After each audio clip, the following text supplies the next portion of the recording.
الرحمن الرحيم.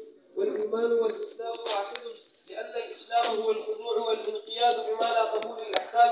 بسم الله الرحمن الرحيم. والإيمان والإسلام واحد، أو إيمان والإسلام جكم يودي لما تريديو قنيس بالي، وده دون خاص اختلاف نبي حضرات محدثين ودمون بعض ما تريديهم ويتي إسلام وإيمان يوشيدان دا وجه ده چې پیغمبر علیه الصلاة والسلام نه په حدیث جبریل کې تفوس کیږي مل اسلام او بیا دې تفوس کیږي مل ایمان. نو کې اسلام او ایمان یو شی وي، نو بیا پیغمبر علیه السلام نه د دوه تفوسونه جبریل سره ولې کول؟ نو دا جدا جدا دي، ځکه دا جدا جدا تفوسونه کړي. علامه کشمیری رحمه الله فرمایي چې دا ایمان او اسلام چې کوم دی کنه اصطلاحي معنی ده، نو دا یوم دی یو نم دی. وی ځکه چې د اسلام ابتدا د ظاهر نه کېږي او انتهای په باطن کېږي. اسلام اول په ظاهر باندې اثر کوي او چې انتها ته ورسي باطن ته ورکوز شي، او ایمان چې دی د ابتدا د باطن نه کېږي او چې کله دا طاقت ورشي نو په ظاهر باندې اثر ظاهر شي په بدن باندې. نو د ایمان او د اسلام په منځ کې صرف د بدایي او د نهایي فرق دی، باقي فرق پکې نشته. دا علامه کشمیری صاحب ویلي. او زمونږ د ماتریدي حضرات صاحب د متن وایي چې نه اسلام او ایمان یو شی. نو په ده باندې اعتراضات راځي چې دا د پیغمبر علیه السلام نه بیا ولې تپوس جدا جدا شوي چې مل اسلام او مل ایمان؟ نو جواب دا دی چې دغه عبارت په حذف د مضاف سره دی. ما ثمرات الاسلام وما ثمرات الايمان، یا وما علامات الاسلام وما علامات الايمان. پیش نور ایمان او اسلام یو شی. او دا ماتریدي حضرات چې وایي چې دا ایمان او اسلام یو شی دی، دا معنا نه ده ګوره چې اسلام او د ایمان مفهوم یو دی، بلکې تصادقي یو دی. پس هر مسلم به مؤمن او هر مؤمن به مسلم. اصطلاحي معنا کې ته په دنیا کې یو کس داسې نشي پیدا کولی چې مؤمن او مسلم دی، او اصطلاحي معنا کې په دنیا کې ته یو مسلم نشي پیدا کولی چې مسلم وي او مؤمن نه وي، چې مؤمن مسلم به خامخا یو بالعکس. او هر چې په قرآن کې راغلي دي چې منافقینو ته الله تعالی ویلي چې تاسو مه وایئ چې موږ ایمان راوړی دی، بلکې وایئ چې موږ اسلام راوړی دی. نو د دغه ایت ته خو معلومیږي چې اسلام ځان له شی دی، ایمان ځان له شی دی. نو صاحب د کتاب د هغې نه دا توجیه کړی دی چې دا په لغوي معنا کې دی، او دا خبره صحیح ده. امام بخاري باقاعده په دې باب تړلی دی په صحیح بخاري کې. هلته هم تاسو ووایئ چې لغوي اعتبار سره اسلام ظاهري انقیاد ته وایي او انکار د باطن ته وایي، او ایمان چې دی هغه انقیاد د باطن ته وایي. پیش وکړه وی والایمان والاسلام واحد، لأن الاسلام هو الخضوع والانقياد. ذکر الاسلام خضوع والانقياد بمعنى قبول الاحکام والاذعان بها، ومعنى د قبول الاحکام و د اذعان سره. اذعان طاعت ته وایي چې دغه طاعاتو دغه احکام اطاعت کول، وذلك حقیقت التصدیق. او د اسلام چې دا کومه مونږ معنا وکړه چې د احکامو قبلول دي او د هغې طاعت کول دي، همدا حقیقت ته تصدیق دی علی ما مر لکه څنګه چې تېر شو. او قرآن هم د دې تایید کوي چې اسلام او ایمان یو شی دی. ويؤيده قوله تعالى اعوذ بالله من الشیطان الرجیم.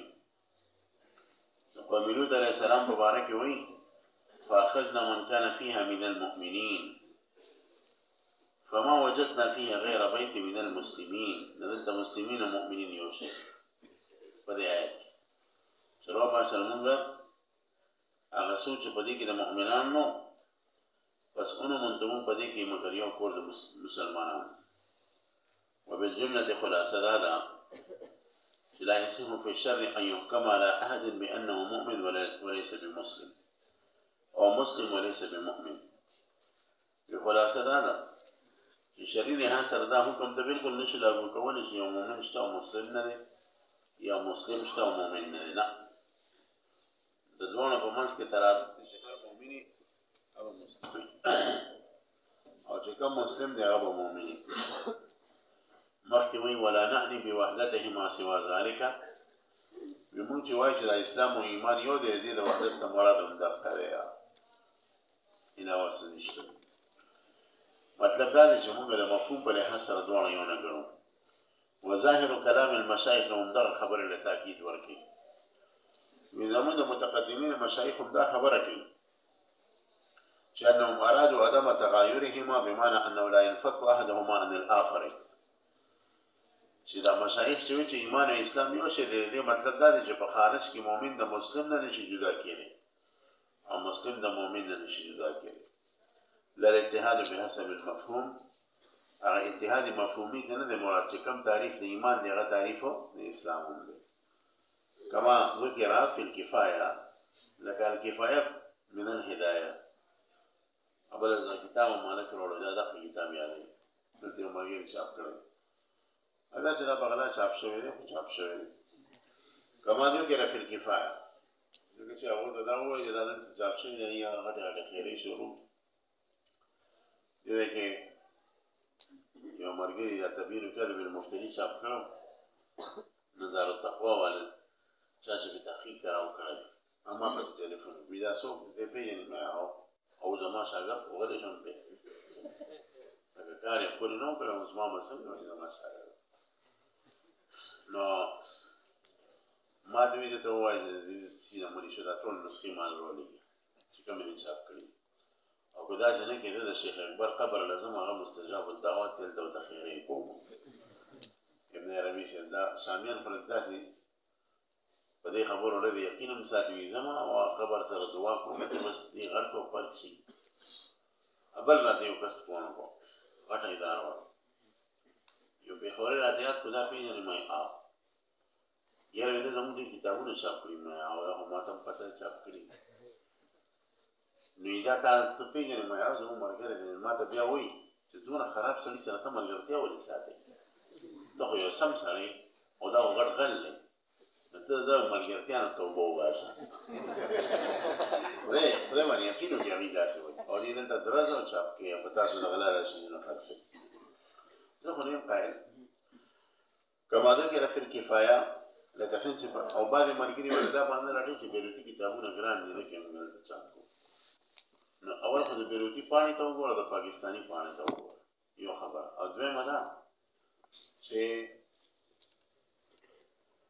د بیروتي کتاب د ګرانېدل وجه د هغې مسله نه ده، دا ستا د ملک د بېغیرتوب مسله ده، ستا د ملک پیسو وغورځېد. یو وخت کې ده چې په اول کال مارس ته تلم نو ما په 20 روپۍ باندې درهم اخیست، بیا ورپسې په بله تلم نو په 35-36 شو، بیا په 42 شو، پروس کال مې په 48 او څه کال مې په 60 سره اخیست. لکه په کال پخوا به په کال کې چې د فرق د 1 روپۍ راغی او کله باران نه و. او اوس ته وګوره، اوس لکه د دوبۍ او امارات خپل سټنډرډ کلکو دروړی د ډالر سره، نو 3.58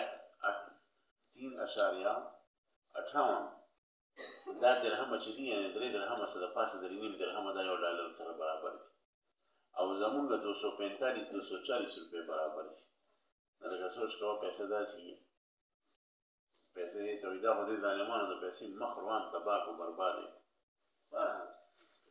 تاسو پوهېږئ په مسله زه دا نه یم چې دې کتابونو شرعي لحاظ سره اخیستل صحیح نه دی، ټیک دی اخلی خو لکه کوم برکت چې په کار یې پکې بیانوي او حقیقت هم دا دی. لکه هلته هغې یو محقق له 50,000 ډالر یې ورکړي او 2,000 ډالر یې ورکړي، هغوی باندې تحقیق وکړي او مزدوري وله ورکړي او دې په مفت کې چاپ کړي، یا ول نسخې ورکړي، په هر 1000 شاپو کې ول 100 نسخې ورکړي او دې داسې چاپ کړي. دا خو صحیح نه ده. على كل حال نو کما ذکر فی الکفایه، لکه نور الدین صابوني صاحب په کفایه کې لیکلي دي من ان الايمان هو تصديق الله تعالى فيما اخبر من اوامره ونواهيه، چې ایمان سره تصدیق د الله تعالی کول دي دغه په اوامر او نواهیو کې، او اسلام سره هو الانقياد والخضوع لالوهیته د الله پاک خدای ته ځان تابع کول دي او ځان ورته سر ورته ښکته کول دي. وذا او دا خضوع د انقیاد د اسلام چې لا يتحقق دا نه متحقق کېږي الا بقبول الامر والنهي، مګر چې قبول وکړي د امر د ایمان او د نهي د ایمان. نو نتیجه دا شوه چې فالایمان لا ينفك عن الاسلام حکما په اعتبار د حکم سره یو کس ته نشي پیدا کولی چې هغه مؤمن وي او مسلم نه وي یا مسلم وي مؤمن نه وي. فلا يتغايران، پس په اعتبار د خارج سره دا نه دي متغایر. ومن اثبت التغایر او چا چې په اعتبار د خارج سره تغایر ثابت کو نو یقال له هغه د موږ ته پوس کو چې ما حکم من آمن ولم يسلم، دا غسلی حکم سوی چې مؤمن وي او مسلم نه وي، او اسلم ولم يؤمن او مسلم وي او مؤمن نه وي، حکم راته وکړي چې د باندې فتوا سړي. فإن اثبت لاحدهما حکما، نو په دې دوانو کې یو د پاره حکم شرعا ثابت کړي ليس بثابت للآخر، چې هغه د بل لپاره نه ثابت په بهانه ډېر خدای مستا شکرګزاري. والا او خدا چې ثابت نه کړي او نشي ثابتولې نو فقط ظهر بطلان قوله، نو د دوی د خپل بطلان ظاهر شو چې اصطلاحا د اسلام او د ایمان په منځ کې فرق دی. إذا كبيش بدأ شلون؟ فإن قيل قوله تعالى قالت الأعراب آمنا قل لم تؤمنوا ولكن قولوا أسلمنا صريح في تحقيق الإسلام بدون الإيمان. ودرس وين يتوجه إيمان الإسلام نجدا كي قرآن کې الله تعالی جدا کړی او منافقین مبارک وی شي پیغمبر علیه السلام او منافقین خو ته چې ایمان ورولې تاسو ته چلو چې تاسو دمو چې ایمان ورولې بلکې وایي چې موږ اسلام ورولې، یعنی بظاهر انقیاد شته او کې ایمان نشته. بدايات خو صریح دی پدې کې چې تحقق د اسلام شته بغیر د ایمان. نو فقلنا بدې په جواب کې وایي چې زمو خبره په اصطلاحي ایمان او اصطلاحي اسلام کې دا راته شي اعتراض وکړو، نو دا په لغوي اسلام او لغوي ایمان کې نو په اعتبار د لغت سره خو جدا کېدی شي، لیکن اصطلاحي معنی کې اسلام او ایمان نشي جدا کېدای. قلنا المراد ان الاسلام المعتبر في الشرع لا يوجد بدون الايمان. مو وایي چې مراد دلته هغه اسلام دی چې معتبر دی په شرع کې، هغه بغیر د ایمان نه موجود دی. او فی الآیت او هر چې په آیت کې کوم اسلام دی نو بمعنى الانقیاد الظاهر، هغه انقیاد ظاهري دی ته ویل شي، من غیر انقیاد الباطن، بغیر د باطن د انقیاد. بمنزله التلفظ بکلمه الشهاده، لکه وسړی د صرف په کوکې باندې کلمه وایي من غیر تصدیق فی باب الايمان، او بغیر د تصدیق قلبی نه وایي. فإن قيل شلو؟ فإن قيل قوله عليه السلام الإسلام أن تشهد أن لا إله إلا الله وأن محمدا رسول الله وتقيم الصلاة وتؤتي الزكاة وتصوم رمضان وتحج البيت إن استطعت إليه سبيلا، دليلا على أن الإسلام هو الأعمال لا التصديق القلبي. حديث کې د اسلام متعلق جدا سوال راغلی او د هغې په جواب کې جدا جواب راغلی، او د ایمان سوال چې شوی د هغې په جواب کې جدا جواب راغلی. دا ولې؟ فإن قيل قول عليه السلام الإسلام أن تشهد أن لا إله إلا الله وأن محمدا رسول الله وتقيم الصلاة وتؤتي الزكاة وتصوم رمضان وتحج البيت إن استطعت إليه سبيلا. بدا حدیث کې دلیل په دې خبره چې اسلام اعمال ظاهریات وي او تصدیق قلبي ته نه وي. ذکر دا خبره معلومه ده چې مراد ایمان د تصدیق قلبي. قلنا جواب کې مو وایو المراد أن ثمرات الإسلام وعلاماته ذلك، چې دا حدیث کې چې تفصیل کړی دی چې مل اسلام نو مراد دی چې ما ثمرات الاسلام او ما علامات ذلك پیش او په جواب کې د علامات د اسلام او ثمرات د اسلام پوری دي. کما قال علیه السلام لقوم الوفد علیه، لکه پیغمبر علیه السلام یو پیغمبر تاسو شو د ایمان په باره کې، نو د ایمان په جواب کې بیانې هم هغه خبرې وکړي چې بره د اسلام په جواب کې کړي. نو دلته ستا په ذهن کې اشکال راځي په کار دي چې دا څنګه چل دی. بره پیغمبر علیه السلام د اسلام په جواب کې هم هغه جواب ورکړو او بیا د ایمان تاسو شو چې من ایمان په جواب کې هم هغه جواب ورکړو چې کوم د اسلام ورکړي دا خو یو شو. نو زموږ په دې د جواب دا دی چې دا عبارت په حذف د مضاف سره دی او یو دی دا. نو ګوره کما قال علیه السلام لقوم الوفد علیه، لکه وفد د عبدالقیس قبیلې راغی پیغمبر علیه السلام نو تاسو د پیغمبر علیه السلام کو تدرون ما الايمان بالله وحده فقالوا الله ورسوله اعلم. یاره تاسو وکړئ. قال علیه السلام د پیغمبر علیه السلام په جواب کې د ایمان هغه علامات او کوم علامات چې د اسلام کولو نو وی شهادت ان لا اله الا الله محمد رسول الله واقام الصلاه وايتاء الزکات وصيام رمضان وان تؤتوا من المغنم الخمس، دا چې د مال غنیمت ته 15 حصہ تاسو بیت المال له ورکوي. پېښه به کنه دلته تاسو ګورئ دوه جوابونه یو شی دي نو دا ثمرات دي.